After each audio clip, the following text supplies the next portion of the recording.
जमान चलो कलम के शासन रे। फिर से अइलो एनडीए सरकार चलतो नीतीश के शासन रे।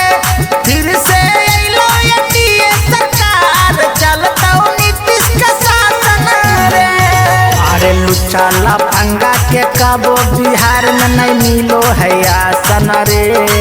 फिर से अइलो एनडीए सरकार चलतो नीतीश के शासन रे। फिर से अइलो एनडीए सरकार चलतो नीतीश के शासन रे।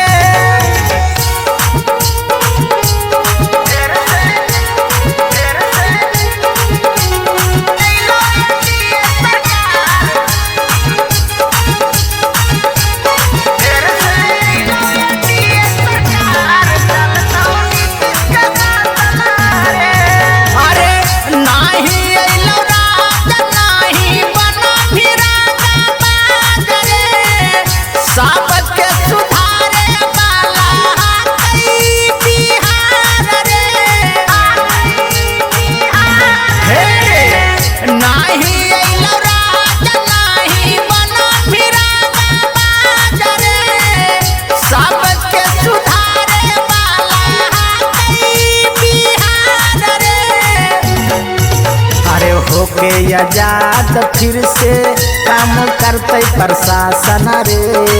फिर से अइलो एनडीए सरकार चलतो नीतीश के शासन रे। फिर से अइलो एनडीए सरकार चलतो नीतीश के शासन रे।